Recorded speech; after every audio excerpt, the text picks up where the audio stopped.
So ito guys, mag-remix tayo ng ating feeds para sa ating mga panglaban. So mapapalaban sila sa doon, Legazpi Albay, 350 kilometers.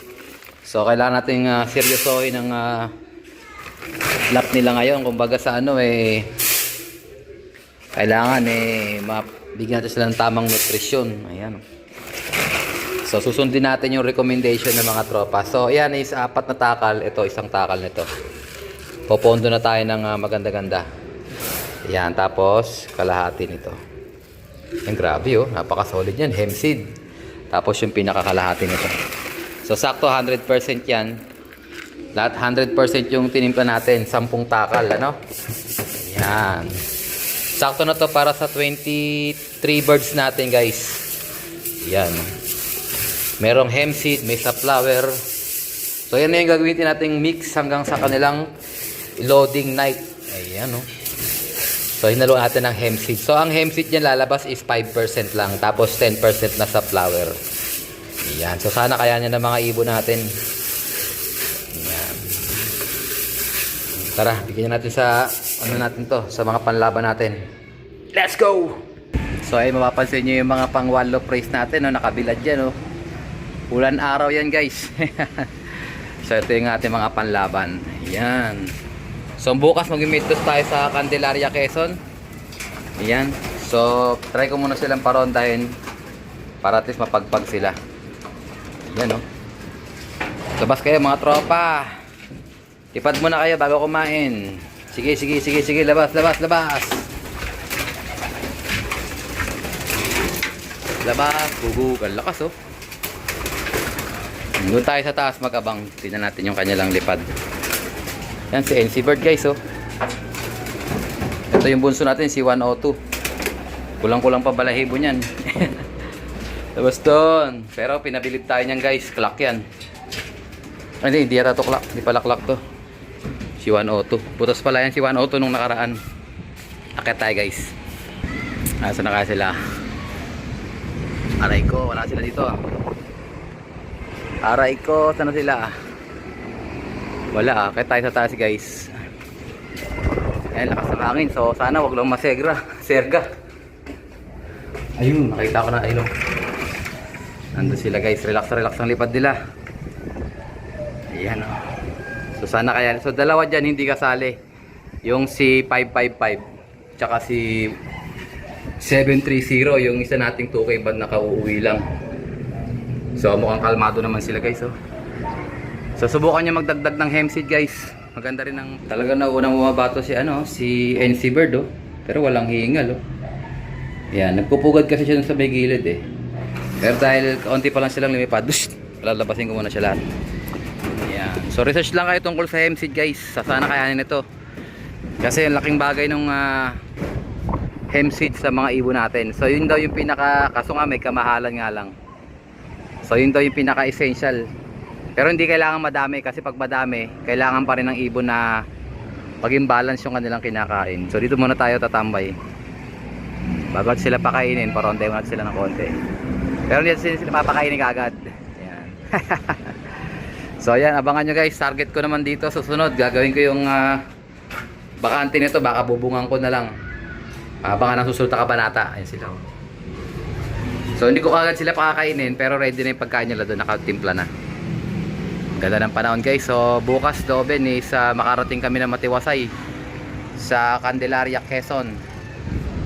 So si Brad Kiko sabi niya sa Batangas lang daw siya ulit kasi gusto niya mabatak yung ibon sa Batangas. Kasi yung Batangas yun yung dadaanan ng ibon pag galing ng Tacloban.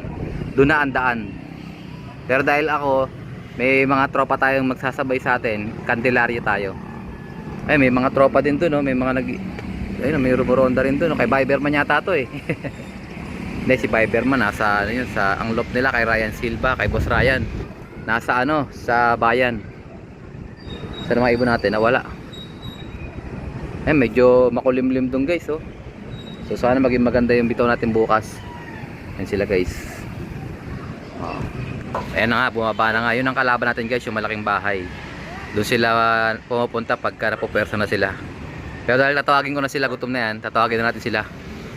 Pero lumilipad pa yung iba eh. So Tingnan natin. Mapaba sila sa aking pinig.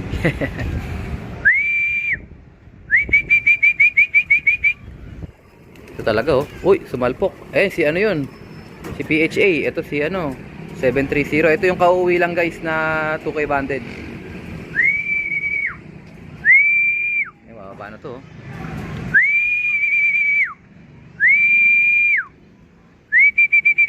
Ayan sila oh. Parang umuulan ng ibon oh. Para pakainat sila. Reward system guys.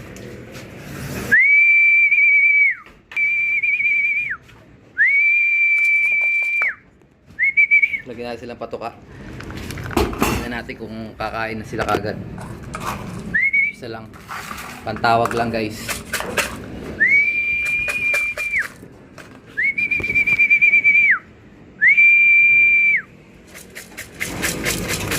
Ayan o. Nangunguna talaga si 730 oh. Ayan sila guys.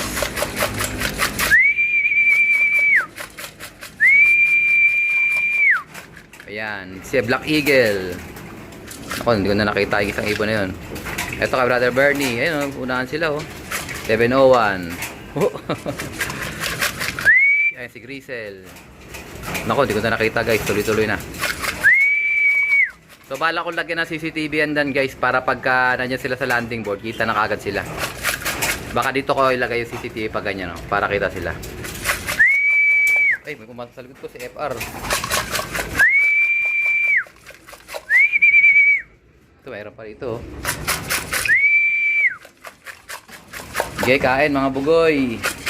Mamaya ko na sila pupulpit guys. Kasi kakalipad lang nila eh. Pasukin lang muna natin sila. So dito muna tayo magpatoka guys. Habang wala pa yung mga bugoy natin. Ayan sila oh. Ayan, may mga inakay pa rito yung dalawa nating. Ayan. So dito tayo magpakain muna habang nasa labas pa yung mga bugoy. Ayan. So ito guys ang minamaster ko sila na mabait sa akin. Ayan o. Kailangan maamo sila sa akin kasi pag hindi eh. Yan, konti-konti lang. Eh si Maya, yung kapatid niya, Capcom banded yun. Kaya malamang isali namin sa one operation.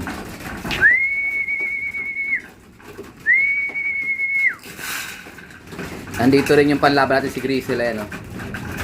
Tsaka si ano, si 213. Kasali yan lumalaban si 213. Ito si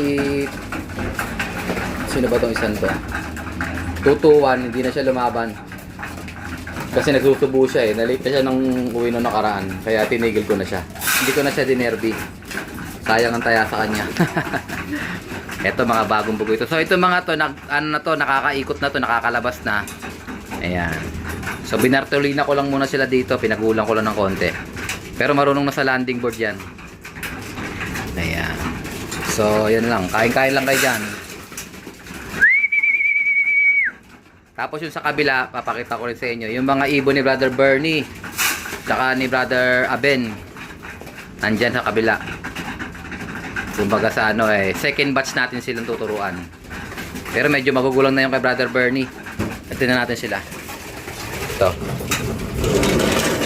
Ayan sila. Oh. Marami ngayon to.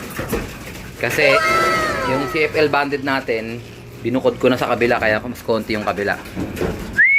Eh no, tingnan nyo. May mga kulay pink na yan kay Brother, ano yan, Aben. Yung kulay pula naman, ayun, yung mga kulay pula, mga old bird band yun, mga commercial ring. Kay Brother Bernie naman yun. So, mapansin nyo, may mga tape yan. Kasi medyo magulang na yan kay Brother Bernie. So, para hindi masyadong pumitik ng diretso, malayo, tinipang ko. Ayan. Tapos yung mga walang clip ring, sa atin yun. Sa Alarcon Lock yun. Yung second batch natin. 9 na piraso yun. Ayan. So, tingnan natin sila guys.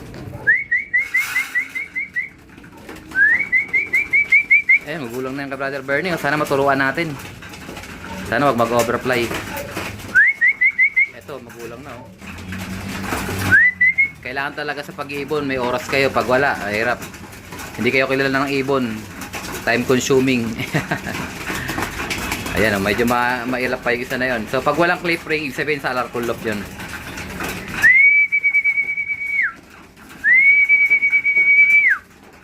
Ayan, ilap pa niya. Sobrang ilap po. Ay, lumapit oh. So, pangalawang araw pa lang nila dito guys. Kahapon, tsaka ngayon. So kahapon, hindi pa rin kumain to. Mailap talaga, oh. Ayan, gutom na rin siya. Lumapit na. Ayan, kumain na guys. So, gutom na yan. Huwag kayong matakot pumayat yung ibon. Pagka pumayat yan, ibig sabihin, ano yan, may sakit. Pero pag pumayat yan at nagutom lang, kakain yan. Diba kasi yung pag pumayat na may sakit, pag may pumayat na may sakit, hindi kita kakakain yun. Ayan, tinan nyo, liliksin nila, oh. So, monitoring lang tayo. Ayan. Tsaka huwag tayong manghinayang guys, pagka mahina ibon, wala, alam nyo na. Hindi ka na kailangan i-memorize yan. Kal yan, matik. So, sa mga nangihingi ng ibon na kal, pasensya na kayo, hindi ako namimigay ng kal eh. Yung mga nakalusot nung nakaraan, pero sa ngayon, hindi na. Kasi kawawa lang kayo, papatuka lang din kayo ng ibon. Sayang, ayun, tinan yung dami mga tipo, mga nakatipo. Ayan. Kay Brother Bernie, 8 yun. Meron pa siyang 2 ibon sa akin ngayon na buhay pa. Umalaban ng ano, South. Kaso nga lang, yung LPHA, na late lang nakaraan sa ano, na mid-toss, kaya hindi siya napakarga ng second lap all bird. Butas na kagad siya na second lap. Pero ganun pa man din, magaling yung ibon na yun, yung LPHA, bata rin yun.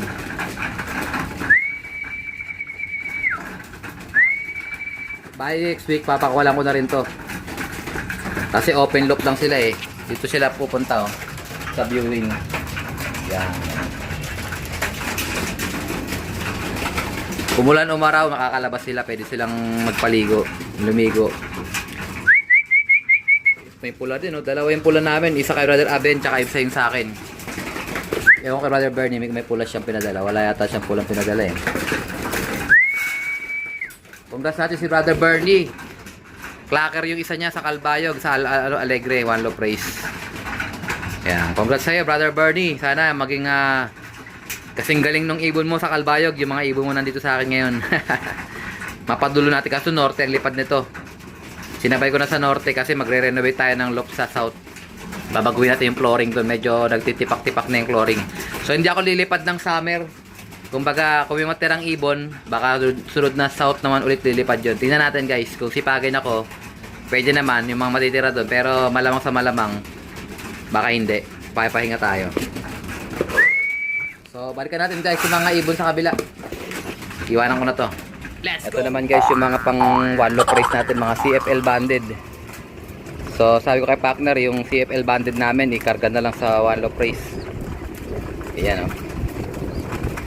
So, meron pa tayong mga kasunod na CFL banded doon. Pero mas mauna to.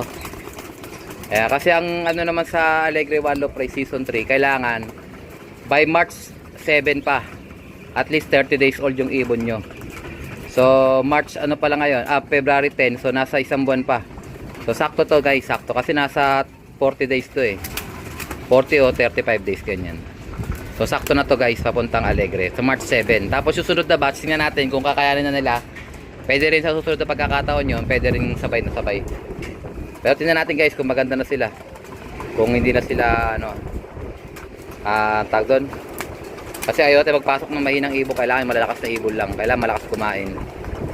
Yan. So umulan umaraw, dyan sila. Kumbaga sa ano, matira-matibay. Pag hindi sila nagkasakit dyan, pwede silang mapasali doon. Pero pag dito pala nagkasakit na sila, wala na. Out na sila. So bigyan natin yung pagkain ng mga warriors natin guys. Yung tinimpla natin kanina. So yung mga pagtuka ng kabila, iba pang timpla nun. Ito kasi, medyo may special na mix to eh. Sa flower at saka ano, sa flower tsaka hemp seed.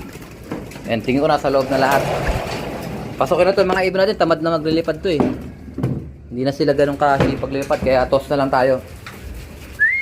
So bubuhos ko na to lahat para sabay-sabay na sila makakain. Tapos yung iba dito naman, para dun sa mahihaing ibon. Ayan. So yung timpla natin guys, sakto na sa kanila yun. 23 birds sila dyan eh. Ayan o. So pag naubos ito, atakbo naman ito sa kabila. Ayan o. So mid-toss tayo bukas, Candelaria, Quezon. Sana kaya na nila, walang madisgrasya. Kasi noong nakaraan, kulang tayo ng isang live. Si 460 hindi na nakauwi sa mid-toss. Sartalo tayo noong nakaraan. Sa Batangas City yun, nadali siya. Pero ganun talaga ang laban guys. Wala tayo masisisi dyan. Kapalaran na nila kung makakauwi sila o hindi. Ayan sila. Maganang kumain yan guys. Ubus yan. Papakita ko sa inyo mamaya. Ubus na ubus yan. Ito guys, bigyan sila ng tubig. Tingin ko ubus na itong kanilang patoka. Ayan, simot sarap guys oh. Simot sarap. Ayan, walang pili yan guys. Lahat yan. Ayan. So kagandahan ng one time feeding, talagang di yan makakapili ng pagkain. Talagang kakain at kakain sila. Kumbaga sa ano no choice sila. Pero special naman yung patukan nila. Biri mo kalapatids, tsaka safflower, tapos meron pang hemp seed. So konti lang yung binigsak sa ating sap guys. 20 kilos lang yun, order natin is 50 kilos. So hindi kayang bigyan lahat kasi nga mahirap pang stock nun. Kumbaga hinahati-hati lang ng supplier. So pag gusto nyong umorder, alam na, PM Istaki lang. Wala yun sa Shopee, Lazada natin. Kumbaga sa exclusive lang yun. Lazada, wala. Shopee, wala. TikTok, wala. Ano lang yun, PM lang. Pwede Lalamove, pwedeng direct. Okay, pwedeng pick up. Ayan o. Lakas uminom mo. So plain water lang tayo guys. Ayan, plain water lang tayo kasi may vitamins naman yan sa patoka Nahaluan ko ng magic powder yan. So sana magtamasa tayo. So bukas papadala na rin ni partner yung south naman namin sa PHA. So tapos na kaming mag-load ng magsingsing ng PHA North. So sakto may kinala ko kaninang PHA banded. Pinuka nung kapitbahay. Hindi ko na pinakita sa video kasi siyempre madugo nga yun. Kal na lang siya. Tapos nilipat ko sakto dun sa anak ni Alphonse Aparicross PBM John Hoymans. Ayan sila, relax na sila guys oh. Pansinin nyo yung mga butchin nila, talagang mga bundat. Pero mga payatot yan guys. Mga slim yan. Isang beses lang kumain sang araw. Pag di ka nag-slim, ewan ko na lang. Mga bundat lang kasi kakataas lang kumain. Pero pag ginagisang ko pa rin niya, kakain pa rin niya. Pero hindi natin sila pwedeng i-overfeed. Para hindi sila mahirapang lumipad. So bukas, ayan, loobin ng Diyos makarating tayo ng matiwasay dyan sa Candelaria. Kita-kits dyan sa mga tropa, kay Brother Michael Navarro, Assassin Lop. Pupunta kami dyan. Magde-deliver ako sa kanya ng items. Ayan, good luck sa inyo mga tropa. Dito ko natatapusin ang ating video for today. At syempre, kung hindi ka pa nakasubscribe, ayan, isubscribe mo na yan. Like, share, comment kalawatids. And as always, ingatan tayo ng Panginoon. Bye-bye you!